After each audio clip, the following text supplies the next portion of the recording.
Hello，大家好，我係蘇怡。我上一條片咧就分享咗啦，喺報稅呢段時間啦，我喺唔同嘅客人身上咧吸收咗好多唔同嘅一啲可以幫到客人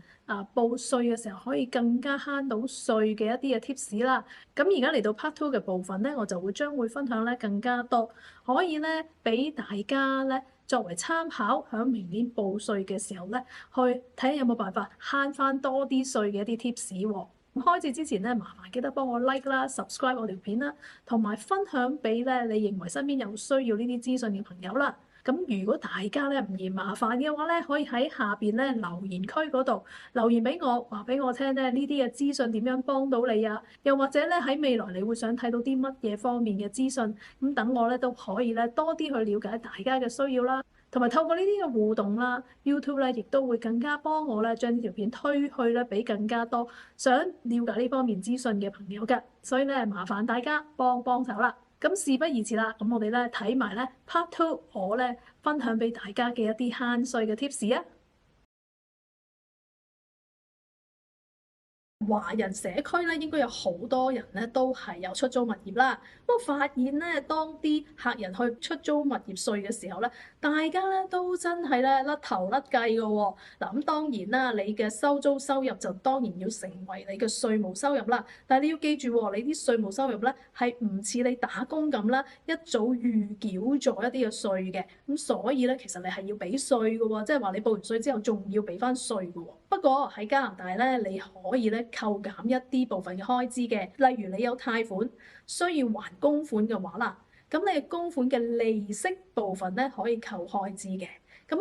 千祈就唔好以為你成個供款都可以扣開支喎。好多人都會問我點解唔係成份供款啊？咁 unfortunately 喺加拿大咧，只有利息開支咧係可以幫你嚟扣減你嘅收入嘅啫。咁另外當然啦，譬如 bank charges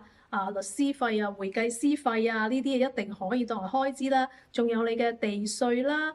管理費啦、物業維修嘅費用啦。不過你要留意嘅，物業維修方面咧，你要買一啲嘅 appliances 或者買一啲嘅材料，而呢啲嘅 appliances 或者材料咧就唔係可以當年即刻減晒你嘅收入㗎。咁呢個咧你就要留意啦，睇翻你個會計師咧點樣幫你安排啦。咁另外，如果啦，假如啦，你係因為管理呢個物業需要開車去可能買材料或者入去要做裝修嘅話啦，咁你亦都可以記錄翻咧嗰啲 mileage 啦。又或者咧，你出租嘅時候啦，你需要賣廣告噶嘛，咁你呢啲廣告費亦都可以咧 write off 翻咧你啲嘅出租收入啦。咁另外咧，最近亦都好多朋友同我講啦，其實咧佢哋咧有啲 side hustle。咁假如你係自僱人士嘅話咧，咁咧你就更加應該保留翻一啲咧，因為你做呢個生意而產生一啲嘅開支嗰啲嘅 receipt 啦，因為咧佢亦都可以直接幫你咧扣減你嘅生意收入啦。譬如假如你係自僱啦，咁你又可能咧係有個 home office，咁可能你間屋係1000尺嘅樓啦，咁但係你個 home office 咧大概使用咗100尺嘅地方嘅話啦，咁即係話咧你可能有10% of 你呢啲嘅開支咧可以我嚟 write off 你嘅 income 嘅喎，包括係電費水費管理費地稅internet 呢啲咧你可以計翻個10% 啦嚟到幫自己咧write off 翻你嘅business income 嘅喎。咁講開咧自僱啦，亦都有好多人問我咧，究竟咧佢應唔應該去 incorporate 一間公司喎？咁如果換成廣東話或者香港人嘅 concept 嚟講咧，就係要唔要去註冊一間嘅有限公司咁樣啦。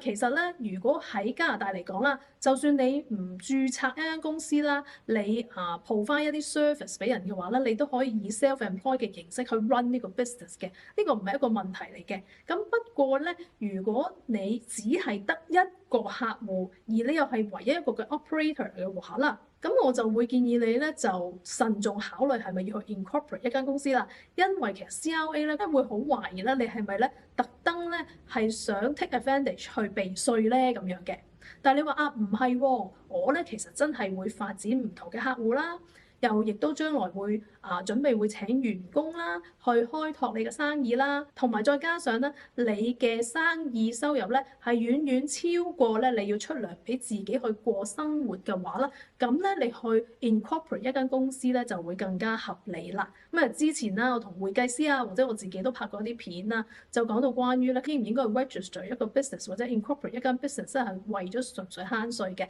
咁大家咧都可以睇翻之前一啲嘅片嘅。咁如果咧你真係合適去 incorporate 一間公司咧，咁事實上咧做咗 incorporation 嘅話咧，你喺稅務安排上面咧，的確係多咗好多嘅選擇嘅。最基本嘅咧就係你可以選擇啦，究竟係出糧俾自己啊，定係出 dividend 俾自己啦。咁最大嘅分別就係如果你出 dividend 俾自己咧，你就可以唔需要去供嗰個加拿大強積金 CPP 啦。否則嘅話，如果你作為一個 self-employed 啦，你就要供雙倍 CPP，因為你又係僱主又係僱員啊嘛，咁你就要供雙倍 CPP 啦。咁你 incorporate 咗一間公司之後啦，作為呢個股東嘅話啦，咁其實如果你分紅俾自己咧，就係可以唔需要供 CPP 嘅。咁上一次咧都同會計師傾過啦，其實咧都係有 pros and cons 啦。你供 CPP 有供 CPP 嘅好處，因為第時你退休嘅時候咧就可以有一份永續嘅年金啦，由政府嗰度發出嚟俾你。如果唔供 CPP 嘅話咧，咁你當然冇咗呢份年金啦。不過其實你都可以幫自己咧去製造一份咁嘅年金嘅。咁如果你有興趣了解多啲點樣為自己製造一份咁嘅年金嘅話咧，當然亦都可以揾翻我做翻個諮詢啦。咁如果啦，你係有 family 係有兩公婆啦，去報稅嘅話啦，咁咧我都成日聽到啲客人咧有一個 confusion 嘅，佢哋咧就以為，我哋咧一齊報稅嘅咁樣，咁我話一齊報稅又點咧咁樣，咁啊，咁我哋 income 咧就等於加埋除二咁樣，咁啊其實喺加拿大咧又唔係咁 work 嘅喎，你一齊報稅嘅話啦，都係咧以獨立嘅身份咧去計你哋嘅稅務負擔嘅，咁即係話啦，兩人當中啦，其中有一個係10萬蚊收入，另外一個咧可能2萬蚊收入，咁就唔代表係家庭收入總計嘅12萬除2，每人6萬咁樣計稅嘅喎，而係10萬蚊收入嗰個咧又會按翻10萬蚊收入去打稅，2萬蚊收入嗰個咧又按翻2萬蚊去打稅嘅。嚇，如果你唔好好安排嘅話咧，咁你高收入嗰個咧就要俾高稅啦，低收入嗰個咧又會用盡晒啲個人免稅額啦，咁就又會咧蝕底咗㗎啦。咁所以咧，其實喺加拿大咧，就如果你真係想咧，將你哋嘅收入平均嘅話咧，咁係要用一啲嘅 strategy 去幫你哋嘅。例如啦，咁大家可能都有聽過咧一啲叫做 spousal RRSP 啦。咁 spousal RRSP 咧就話，假如啦有一方咧佢嘅收入比較高，咁相對嚟講佢個 RRSP contribution room 係咪亦都會較為高啊？咁而低收入嗰邊咧，佢又冇咁多 RRSP contribution 㗎。如果個 RRSP contribution 全部都放晒喺高收入嗰個人身上嘅話咧，到佢哋退休或者要攞錢出嚟嘅時候咧，變咗高收入嗰個人咧，仍然永遠都係高收入，咁永遠都係喺嗰個 loop of 高收入要俾高稅，低收入用唔盡啲免稅額嘅一啲嘅情況之下喎。其實咧，稅局咧亦都容許你咧利用 spousal RRSP 將高收入嗰個人有多啲嘅 RRSP contribution 嗰個人就分啲落去俾個低收入嗰個人嗰度，咁令到大家咧本來咧係差咁遠嘅，但係慢慢大家咧就調平翻，令到大家嘅稅率咧就相近翻咧，就可以做到一個咧我哋叫稅務平滑效應出嚟啦。只要咧 spousal RRSP 嗰一方啦，喺3年之內咧唔攞錢嘅話，都唔會影響咧話呢個高收入嗰個人咧要交翻咧呢個收入稅嘅。咁啊，所以咧都可以好好利用呢個嘅 spousal RRSP 做嗰個 income splitting 啦。另外咧，之前咧亦都講到 RRSP meltdown 嗰個 video 嘅時候啦，亦都有提及到啦，你一啲嘅 pension 啊或者 RRIF 啊，其實亦都可以做 income splitting 啦，分啲俾嗰個低收入嗰個嘅配偶嘅。嗱，咁呢個動作咧，好多時啲人咧就會等到報稅先做，咁啊有啲 too late 啦。如果假如啦，你係未正式咧將你個 RRSP convert 去 RRIF， 即係你個 registered retirement income fund 嘅話啦，作為一個稅務嘅策劃嘅話啦，你可以啦喺12月底之前咧，將你一部分嘅 RRSP 就轉化成 RRIF。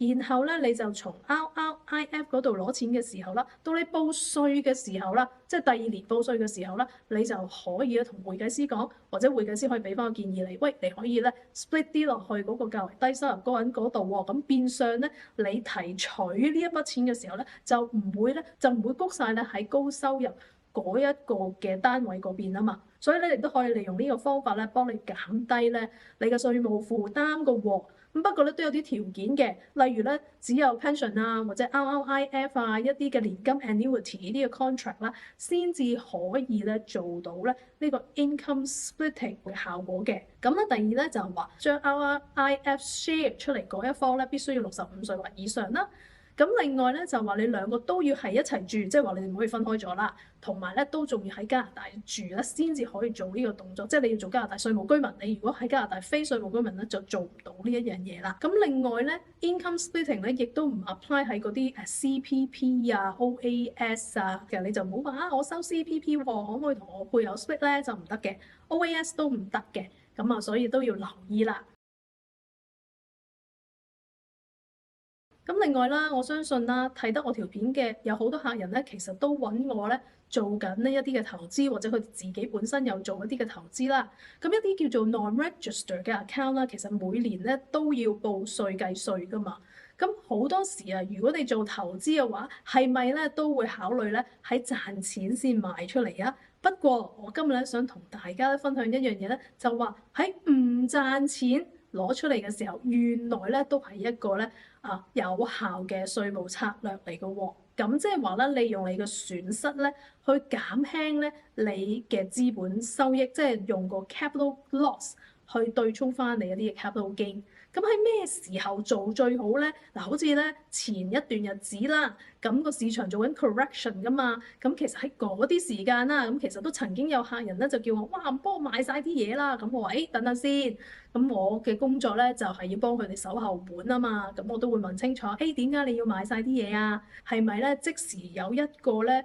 需要喺嗰度攞錢使咧咁樣？咁後來了解咗，原來唔係嘅，佢只不過恐慌啫。咁我就建議翻佢哋，嗱，咁不如咁啦，我哋咧重新計算下，如果你真係想喺嗰個戶口度攞錢使嘅話啦，咁會唔會喺之後個市場回暖翻啊，或者咧穩定翻啊，我哋先咧去攞翻錢咧咁樣。不過咧，亦都有啲客人咧，我係故意咧喺嗰段時間幫佢咧take 一啲嘅 loss 嘅喎，咁趁嗰個機會咧，去幫個客人做一啲嘅 portfolio 嘅 rebalancing 啦，將一啲表現差啊或者前景唔明朗嘅投資咧，我哋就換走佢，賣咗佢，於是乎咧就產生咗一個 capital loss。咁同時間啦，今年啦可能有啲機會啦。嗰個客人嘅 portfolio 咧有啲嘅投資佢係升翻嘅，咁我哋又喺嗰度做少少 realization，於是乎咧我就平咗我個 loss 同個 gain 平咗，咁喺呢個情況之下，你就唔需要為咗個 capital gain 而被打稅啦，因為你已經平咗嗰條數啦嘛，咁咧就利用咗呢個機會啦，一方面又幫自己嘅投資啦做咗 rebalancing 啦，第二方面咧亦都利用咗呢啲嘅策略啦，去幫自己咧減低自己嘅稅務負擔喎。咁大家可以參考下呢一個嘅做法啦。咁我成日都聽到好多人同我講啦，加拿大喎，想唔俾咁多稅，我賺少啲咧，咪可以唔使俾咁多稅咯咁樣。咁呢個咧，我會認為都係一個比較消極啲嘅做法啦。我成日都同啲客人講，你有本事有能力嘅時候咧，就梗係盡量咧去賺取多一啲嘅回報啦。因為咧稅務呢樣嘢咧，其實咧有好多方法可以幫自己合法合理咁樣去減稅嘅。其實咧，如果掌握得好，你賺錢嘅時間點同你要使錢嘅時間點嘅話啦，其實呢樣嘢都可以一個慳稅嘅策略嚟嘅。嗱，譬如假如啦，你今年咧會預計咧將會收一筆好大嘅 bonus 啦，咁好似啦，我有啲客人啦，佢明知道咧公司將會咧要派一份好大嘅 bonus 俾佢，又或者咧咁一次過要佢哋 realize 一筆好大筆嘅 option 嘅時候，對佢哋嘅稅務負擔喺嗰年咧突然之間就會好大啦。咁但係因為客人啦預先知道咗呢件事，佢又同我講翻，咁我就俾翻啲建議佢，就提議佢咧盡早咧做一啲嘅策略。喺前期嘅時候咧，可能先幫佢慳咗一啲稅，到之後佢真係嗰年需要咧收一個好大筆嘅 bonus 或者不預期嘅一筆嘅額外收入嘅時候啦，要俾好多個稅嘅時候咧，咁佢嗰年要交嘅稅咧就喺前幾年或者未來幾年咧就幫佢咧慳翻落嚟，嚟到咧平均翻咧佢總共嘅稅務負擔啦。呢件事咧其實都幾 interesting 嘅，因為啦好多時我哋同啲客講啦，投資咧你就唔應該去 time the market，因為咧你永遠都唔知幾時佢係最低或者幾時係最高。不過咧喺稅務啊或者理財策劃嘅時候咧，你就好需要做好你嘅 timing 嘅一啲嘅 planning 啦。咁啊因為咧喺唔同嘅年份可能會發生唔同嘅事，咁你就要作出唔同嘅部署去幫自己咧做好咧慳稅嘅呢一個動作啦。所以咧，其實咧喺加拿大做理財規劃啦，唔係話你純粹係我好識投資，我識賺好多錢咁簡單嘅。你既要識得合理地賺錢，同時間你亦都識得合理嚟到慳稅，咁你先可以達到一個 win-win 嘅 situation。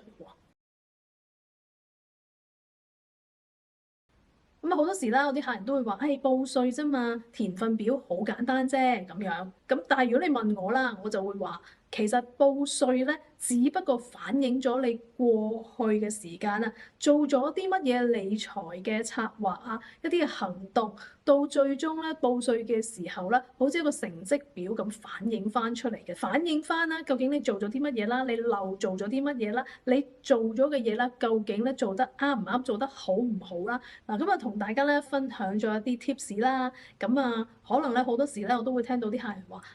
其實報稅又好簡單啫，填張表咁。咁其實報稅咧，的確嘅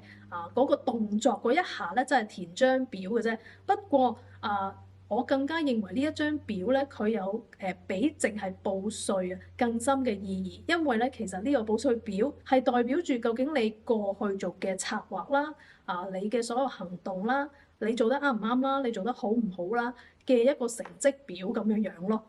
其實每一次報完稅咧，我覺得都有好多時咧都可以有空間咧，俾我哋再重新咧去 review 翻啊，究竟咧有冇啲咩地方可以明年做得更加好？我每一年咧都覺得好似咧玩智力遊戲咁㗎，要諗下咧究竟我未來一年或者未來幾年有啲乜嘢 plan 啊？喺嗰個稅務負擔上面，我會有需要有啲咩先作出某啲嘅行動啊，或者一啲嘅對策啊，嚟到預備咧我可能將來要咧要負擔一啲好重嘅稅嘅話咧，咁我有冇辦法可以早啲幫自己慳定咁樣樣咯？係啦，咁希望啦，今日咧同大家分享咗呢啲嘅資訊之後啦，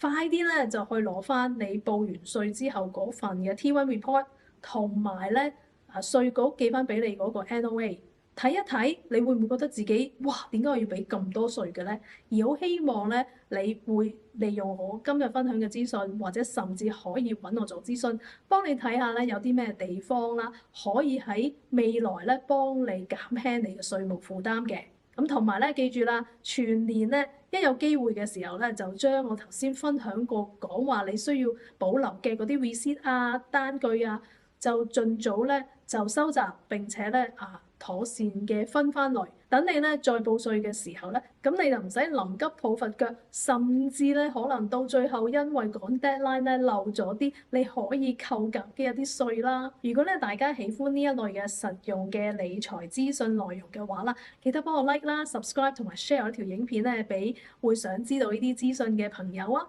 為咗幫助到更加多人可以睇到呢啲有用嘅資訊咧，所以咧大家如果咧唔厭煩嘅話咧，可以喺下邊咧留言話俾我聽，大家想聽啲乜嘢資訊啊，或者咧對於我呢條影片咧有啲乜嘢嘅問題，或者有啲乜嘢 feedback 嘅，咁咧我就喺下一條片咧再同大家分享其他嘅信息，咁啊下一次再傾啦，拜拜。